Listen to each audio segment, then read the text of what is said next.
जत तालुक्यातील घाटगेवाडी येथील शेतकरी महिलांचा आयडॉल सौ नेहा निलेश तुराई व सौ सरोज चव्हाण यांची महिला दिनानिमित्ताने घेतलेली ग्रेट भेट।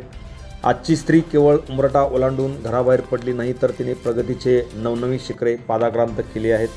सुरुवातीला कुटुंबाचा आर्थिक भार उचलण्यासाठी आणि मुलांच्या उज्ज्वल भवितव्यासाठी ती रोजगाराच्या क्षेत्रात उतरली। उपजीविकेसाठीही तिने मार्ग शोधले। काळानुसार तिची ही भूमिका अधिक व्यापक झाली। आज ती केवळ कुटुंबासाठीच नाही, तर सामाजिक उत्तरदायित्व मानून समाजाच्या कल्याणासाठी खंबीरपणे उभी आहे। अनेक सामाजिक उपक्रमांचा ती आधार झालेली आहे। या प्रवासातील सर्वात सुंदर टप्पा म्हणजे स्वतःचा आनंद केंद्रस्थानी ठेवणे। आता महिलांचे असे वेगवेगळे शेतीचे गटसुद्धा झालेले आहेत। शेतीमध्ये काम करताना दिसत आहेत, जे केवळ कामात गुंतलेले नसून स्वतःच्या छंदांना आणि आनंदाला प्राधान्य देत आहेत। विविध उपक्रम, सहली आणि कलात्मक उपक्रमाच्या माध्यमातून या महिला खऱ्या अर्थाने आनंद पेरणारे सध्या शेतकरी ठरत आहेत। जणू ती आनंदाची बेटे आहेत, जी इतरांना प्रेरणा देत आहेत, स्वतःचं आयुष्य समृद्ध करीत आहेत। ती एकत्र येते जबाबदारी घेण्यासाठी, अर्थकारण सांभाळण्यासाठी। अशा शेतकरी महिलांची आपण TV1 मराठीच्या माध्यमातून आज महिला दिनाच्या निमित्ताने घेतलेली विशेष ग्रेट भेट आपण पाहूया।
नमस्कार, मी मनोहर पवार. TV1 मराठीवर सर्वांचं स्वागत आहे.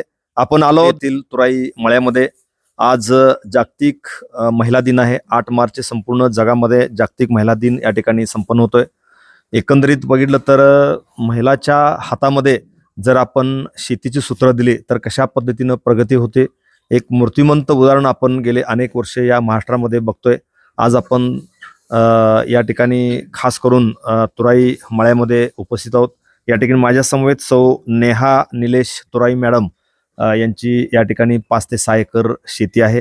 त्यांना मदत करणारे त्यांचे जे कामगार महिला आहेत सौ सुरेखा चव्हाण या सुद्धा गेले अनेक वर्ष या ठिकाणी त्यांना मदत करतात. अगदी जर आपण बाजूला बघितलं तर या ठिकाणी शेळी पालन आहे, पलीकडे बघितलं तर गाईचं पालन आहे, त्यानंतर बंदिस्त शेळी पालन ते सांभाळतात. जवळजवळ 15 ते 20-25 शेळ्या आहेत. अगदी सकाळी उठल्यापासून दिवसभर त्याचं काम सुरू असतंय. पलीकडे बघितलं तर कोंबड्याचा एक मोठा खुर्डा आहे, त्या ठिकाणी कोंबड्याचं पालन सुरू आहे. बाजूला बघितलं तर जवळजवळ 4 ते 5 एकर द्राक्षाची बाग आहे. सौर ऊर्जेवरती या ठिकाणी जमिनीतून पाणी बोरच्या माध्यमातून वर घेऊन या ठिकाणी त्याचं संपूर्ण शेती या ठिकाणी केली जाते.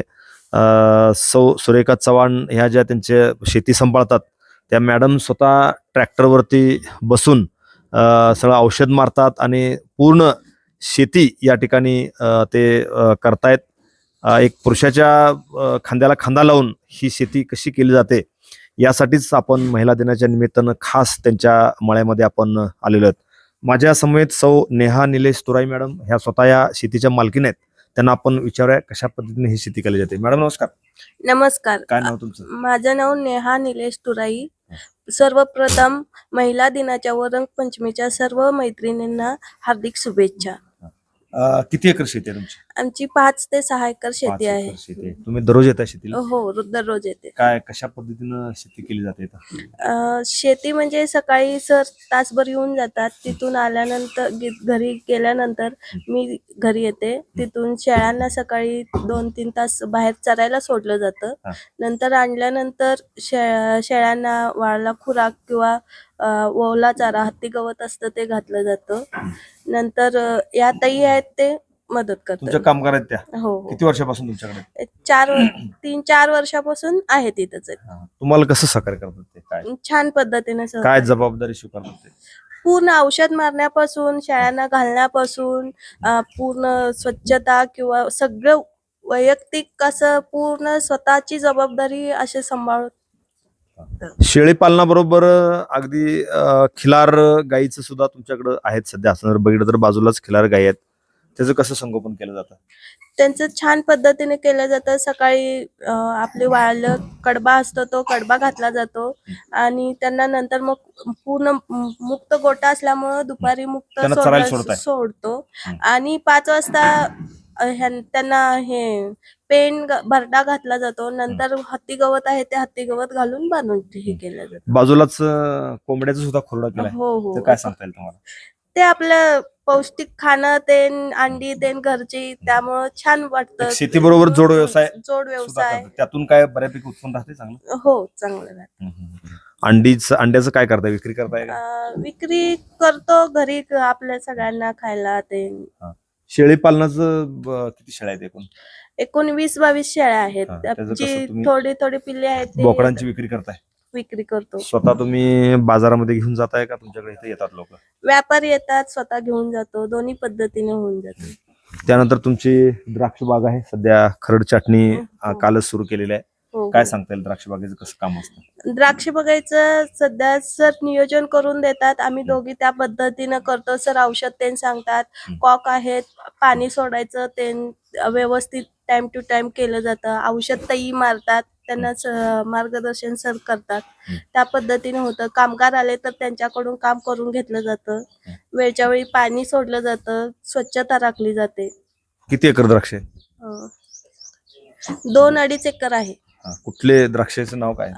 एक प्लॉट आहे तो माणिक चमन आहे आणि दुसरा प्लॉट आहे तो SSN आहे.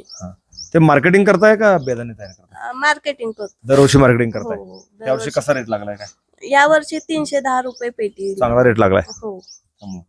यावर्षी द्राक्षाचं उत्पन्न पण कमी आलंय, काय कारण असावं? काय कारण पाठीमागे पावसामध्ये अडकलं? पावसामध्ये काडी तयार झाली नाही. मे महिन्यापासूनच यावेळेस पाऊस चालू झाला, त्यामुळं काडी तयार होण्यासाठी जे ऊन लागतं ते ऊन न मिळाल्यामुळं यावेळेस जास्त माल पडला नाही बागांना. नुकसान पण झालं यावेळेस? हो हो, नुकसान कसं खूप. भरून काढताय तुम्ही नुकसान? आता यावेळेस जास्त चांगल्या पद्धतीनं बागेला हे पालन पोषण करून पुढच्या वेळेस जास्तीत जास्त माल येण्याचा प्रयत्न केला जाईल. राज्य सरकार असेल किंवा केंद्र सरकार असेल, ह्या द्राक्षाचे एक महामंडळ करून त्या माध्यमातून मोफत औषधं शेतकऱ्यांना द्यावं अशी अपेक्षा आहे का तुमची? मोफत औषध द्यायला पाहिजे. हो हो, अपेक्षा आहेत. आम्ही एक सर्वसाधारण असो, अगर दुसरे कोण इतर हे आहेत त्यांना मदत म्हणून मदत करायला पाहिजे. करायला पाहिजे. आणि वातावरण असं हे होतं की निसर्ग, त्यामुळं खूप मोठं नुकसान होते. दरवर्षी बघितलं तर द्राक्षाचे दर कमी जास्त होतात, एक वर्षी कमी होतात, एक वर्षी जास्त दर लागतो. आणि एकंदरीत बघितलं तर खताचे दर पण भयंकर वाढले आहेत. हो पण द्राक्षाचे दर वाढायला तयार नाहीत. काय सांगता येईल तुम्हाला? द्राक्षाचे दर वाढले पाहिजे? हो, वाढले पाहिजेत. द्राक्षे पिकवण्यासाठी पण खर्च खूप येतो. औषधांच्या किमती भयानक आहेत. आपला रोजगार आहे तो सगळ्या त्यावरच एकंदरीत जातो सगळा. ह्याच्यावरच जातो. एकंदरीत द्राक्षाचा दर बाहेर मार्केटिंग जास्त झाला पाहिजे, दर वाढला पाहिजे आणि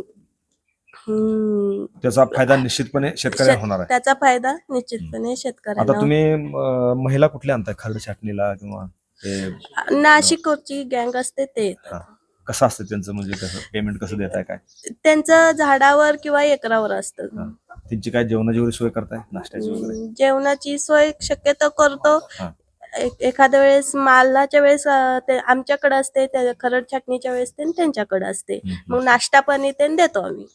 याबरोबर आणखीन काय आहे शेतीमध्ये? काय झाड आहेत?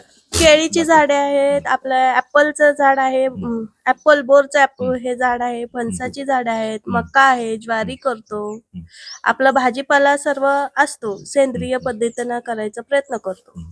एकंदरीत काय वाटतं तुम्हाला, शेती परवडते आताच्या महागाईच्या ह्याच्यामध्ये? तसं म्हटलं तर नाही परवडत, पण आम्ही सध्या एक आवड छंद म्हणून पारंपरिक शेती आहे म्हणून तुम्ही करताय? हा, शेतीकडे पाहतो. काय करायला पाहिजे सरकारनं शेतीसाठी? काय करायला पाहिजे, काय वाटतं एक महिला म्हणून तुम्हाला? महिला म्हणून सरकारनं मदत करायला पाहिजे, अनुदान द्यायला पाहिजे, वेगवेगळ्या योजना आणल्या पाहिजेत. शेततलाव वगैरे केले तुम्ही? शेततलाव आहे ऑलरेडी, पण अजून वापरात नाही. पाण्याची गरज नाही आहे आम्हाला. एक विहीर 2 बोर असल्यामुळं पाण्याची कमतरता पडत नाही आम्हाला. काय तुम्ही आता सकाळपासून दिवसभर तुमचं काम सुरू असते शेतीमध्ये, वेगवेगळे प्रयोग करता तुम्ही. तुमच्या बरोबरच्या अनेक महिला अजूनही घरी असतात, शेतीकडे जात नाहीत किंवा शेती असूनही दुर्लक्ष करतात. त्या महिलांना काय संदेश देणार तुम्ही? त्यांनी आवर्जून शेतात जावं, त्या निसर्गाच्या सानिध्यात सामावून जावं. खूप छान वाटतं, फ्रेश वाटतं, आरोग्य चांगलं राहतं, अगदी समाधान वाटून जातं आपलं हे ह्याच्यात शेतात गेल्यानंतर. ते तुम्ही कसं मॅनेज करताय? तुमचे मिस्टर नोकरीला आहेत किंवा मुलं पण शाळेला जातात, तुम्ही ते सगळं आवरून शेतात कसं येत आहे, परत संध्याकाळी जाऊन कसं जेवणावर कसं नियोजन करताय, कसं असतं प्लॅनिंग?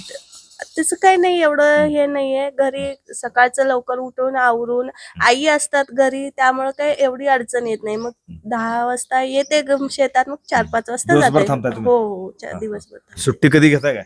सुट्टी सरांना ज्यावेळेस सुट्टी असेल त्यावेळेस आम्हाला सुट्टी असते. सर शाळेला गेले, तुम्हाला सुट्टी नाही? नाही, सुट्टी नाही. धन्यवाद. या होत्या माझ्या समवेत सौ नेहा निलेश तुराई मॅडम. स्वतः त्या शेतीच्या मालकीण आहेत. अगदी दिवसभर सकाळी येऊन 4-5 वाजेपर्यंत शेती सांभाळण्याचं एक अतिशय चांगल्या पद्धतीचं काम ते करत असतात. त्यांना मदत करणाऱ्या त्यांच्या ज्या कामगार महिला आहेत, सौ सुरेखा चव्हाण मॅडम यांची, सरोज चव्हाण मॅडम यांच्याकडे आपण जाऊया. मॅडम नमस्कार, काय नाव आपलं? सरोजा चव्हाण. गाव कुठलं तुमचं? मी अक्कलकोटचं. अक्कलकोटचं आहे काय? कन्नड बोलताय तुम्ही जास्त? हो, कन्नड कन्नड आहे तुमचं. कसं असतं काम? सकाळी किती वाजता उठताय? मी 9:30 वाजता शेळ्या सोडते. शेळ्या सोडताय? कुठं सोडताय शेळ्या? बाहेर रान घेतलेत, बाहेर तिकडे सोडताय. आणि परत ते शेळ्या राखून येताय किती वाजता? 1 वाजता येतो, कधी 11 वाजता असं. ऊन जास्त आहे ना आता, त्यामुळं 11 वाजता आणतोय. जेवणाचं कसं करताय तुमचं स्वतःचं जेवण? स्वतःच आहे सगळं. आणि सकाळी किती वाजता उठताय? सकाळी 6 वाजता 6 वाजता उठून जेवण घेऊन तयार करताय सगळं? हा, सगळं जेवण तयार करून 9:30 वाजता इथलं गोट्यातला आवरून हा. शेळा सोडतो. शेळ्या सोडून शेळ्या बांधल्यानंतर मग काय काम असतं? बाहेरचं बागातलं किंवा काय तर काम असते ते करायचं. तुम्ही स्वतः ट्रॅक्टर मारताय? हा काय औषध बिषध स्वतः मारताय तुम्ही? हा स्वतः मारतो. कसं शिकलाय तुम्ही? काय आधी आमचा मालक चालवते त्यांनी शिकवलेत. मालकाने शिकवलं हा तुम्हाला? आता किती वर्षापासून शेती करताय? आता एक 4-5 वर्ष झालं आम्ही शेती करतोय. किती मुलं आहेत तुम्हाला? आम्हाला 4 मुलं आहेत. 4 मुलं. शाळेत जातात सगळे? हा सगळे जातात. मग दिवसभर कसं असते? मग किती वाजता मग ते शेळ्या आणून बांधल्यानंतर काय काम असतं? मग दिवसभर शेतीची कामं?